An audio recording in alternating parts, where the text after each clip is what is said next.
vous ne vivez pas selon votre propre nature. Donc on ne vit pas pire. On habite, on marche pire comme on vivait dans les natures charnelles. Mais aujourd'hui, nous sommes venus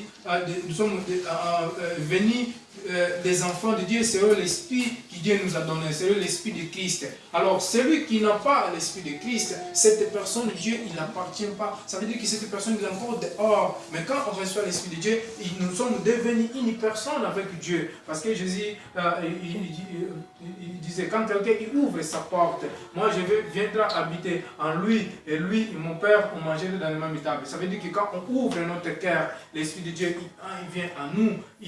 Jésus-Christ avec son Père, il vient habiter à nous. C'est comme ça qu'on devient des enfants de Dieu. Moi, je vois beaucoup de chrétiens qui disent que non, moi je suis chrétien, mais je n'ai pas encore reçu l'Esprit du Seigneur. Mais vous n'êtes pas encore venus des enfants de Dieu. Parce qu'on devient enfant de Dieu quand on reçoit l'Esprit Saint.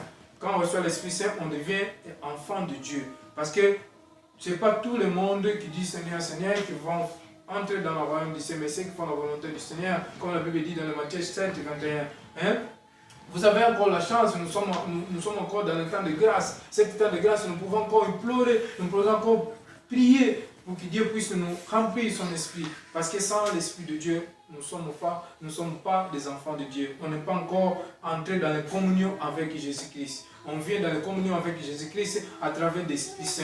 Parce que l'Esprit Saint, c'est ça qui nous aide. L'Esprit Saint, c'est ça qui nous console. L'Esprit Saint, c'est ça qui nous dirige. C'est pour cela aujourd'hui, nous voyons qu'il y a beaucoup de gens qui vivent toujours dans les péchés, qui font beaucoup de péchés, qui font n'importe quoi, les enfants de Dieu. C'est à travers de ça. Parce que les gens, ils ne sont pas encore reçus l'Esprit Saint pour que l'Esprit puisse les diriger. Et les gens, ils ne sont pas encore se répandre. Les gens, ils ne sont pas encore laissés le mal. Nous devons laisser le mal. Nous devons se répandre pour que l'Esprit Saint puisse habiter en nous. Amen. Dieu, il nous aime. Dieu, il veut simplement que nous puissions hériter le royaume du ciel. Parce que dans le jour d'enlèvement, sans l'Esprit Saint, on ne peut pas être enlevé. Ceux qui vont mourir sans l'Esprit Saint, qui vont mourir en Jésus sans même l'Esprit Saint. Donc, ça sera difficile pour résister et pour aller dans les airs où nous allons se rencontrer avec le Seigneur Jésus-Christ. Quels que soient ceux qui sont déjà morts, quels que soient ceux qui sont vivants, alors nous devons...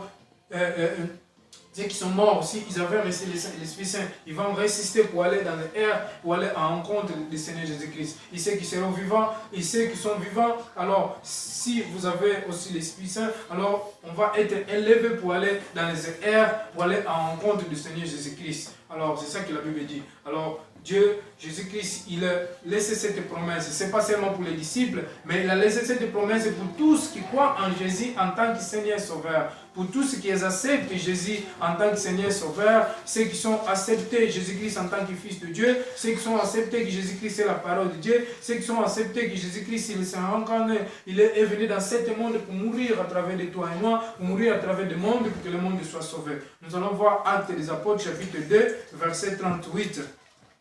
Actes des Apôtres, chapitre 2, verset 38, il dit... Pierre leur répondit, changez de comportement et que chaque de vous se fasse baptiser au nom de Jésus-Christ pour que vos péchés vous soyez pardonnés. Vous recevrez alors le don de Dieu, l'Esprit, le Saint-Esprit.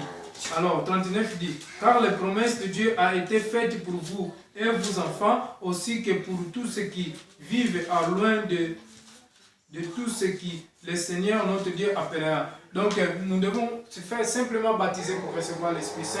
Les baptêmes d'immersion. Ceux qui ne sont pas encore reçus les baptêmes d'immersion, nous devons recevoir les baptêmes d'immersion.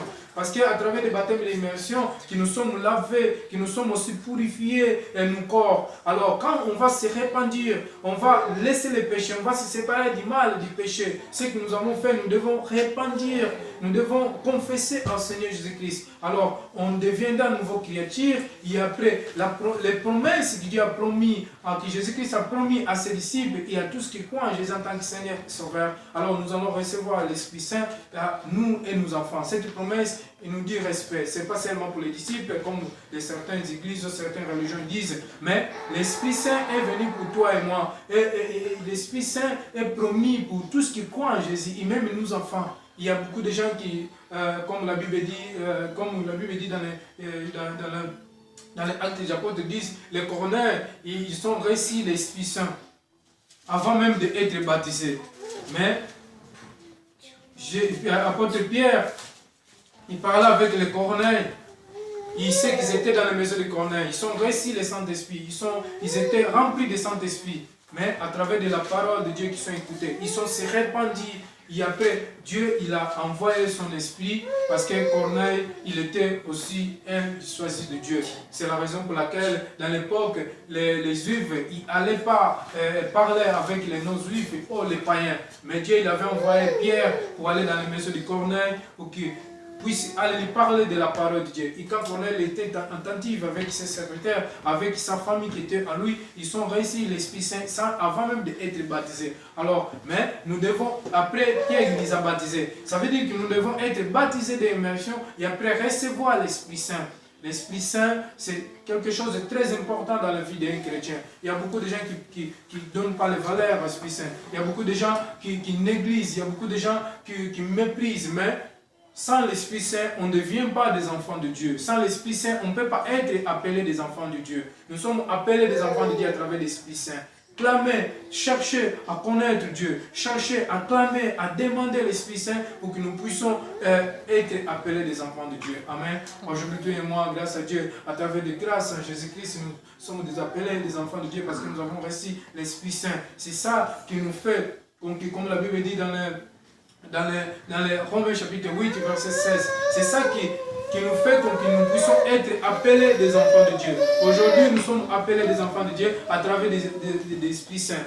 Il y a beaucoup de gens qui disent que moi je suis enfant de Dieu, je suis chrétien. Mais qu'est-ce que ça veut dire chrétien? Un chrétien, c'est suivre Jésus-Christ. Un chrétien, c'est marcher selon sa parole. Un chrétien, c'est obéir ce que Jésus-Christ nous demande. Un chrétien, c'est ceux qui sont récits de l'Esprit de Dieu, l'Esprit du Seigneur. C'est comme ça que nous sommes appelés des chrétiens. Parce que pour la première fois que les disciples ils étaient appelés des chrétiens, dans l'Acte des Apôtres chapitre 11, verset Acte des Apôtres, nous allons confirmer pour la première fois que les disciples ils étaient appelés des chrétiens. Parce qu'ils marchaient selon la parole de Dieu. Parce que les disciples ils marchaient selon le commandement du Seigneur. Pour la première fois, donc les apôtres ils étaient appelés des chrétiens. Donc dans l'Acte des Apôtres chapitre 11. Chapitre 11 verset 26. Donc si vous voyez, les disciples ils étaient appelés des disciples, des chrétiens, pardon, pour la première fois, parce qu'ils marchaient selon la parole de Dieu. C'est là où le nom chrétien est venu. Alors, aujourd'hui, toi et moi, nous avons reçu cette grâce, nous sommes appelés des chrétiens, mais nous devons obéir et demeurer en Jésus-Christ pour que nous puissions hériter le royaume du Seigneur. Nous devons recevoir l'Esprit Saint. Sans l'Esprit Saint, nous sommes rien. Sans l'Esprit Saint, on n'est pas encore devenu la famille de Jésus-Christ. Sans l'Esprit Saint, nous ne sommes pas encore devenus les enfants de Dieu. Sans l'Esprit Saint, nous ne sommes pas encore goûté aussi l'amour de Jésus-Christ. Sans l'Esprit Saint, on ne peut pas aller au paradis. Sans l'Esprit Saint, on ne peut pas être enlevé dans les jours d'enlèvement. Sans l'Esprit Saint, on ne peut pas être ressuscité pour aller à la rencontre de Jésus-Christ quand Jésus-Christ viendra dans les airs. Alors, vous ne négligez pas, mais lisez les Écritures. Cherchez à connaître, si vous avez des doutes, vous pouvez nous contacter. Cherchez à connaître Jésus-Christ. Cherchez à connaître comment je dois faire pour recevoir l'Esprit Saint. L'Esprit Saint, c'est le consolateur que Dieu nous a promis. C'est le consolateur, c'est une puissance qui vient de haut. Quand quelqu'un reçoit l'Esprit Saint, cette personne, il reçoit une puissance, une force, il reçoit un consolateur. C'est la raison pour laquelle aujourd'hui notre thème c'était la mission des Saint-Esprit. Le Saint-Esprit il a une grande mission dans la vie d'un chrétien ou dans ce monde. C'est la raison pour laquelle aujourd'hui, sois béni, frères et sœurs, et nous devons se remplir tous les jours de l'Esprit Saint. Qui Dieu nous bénisse. Amen. Nous allons se mettre debout pour prier pour que Dieu puisse nous remplir de son Esprit.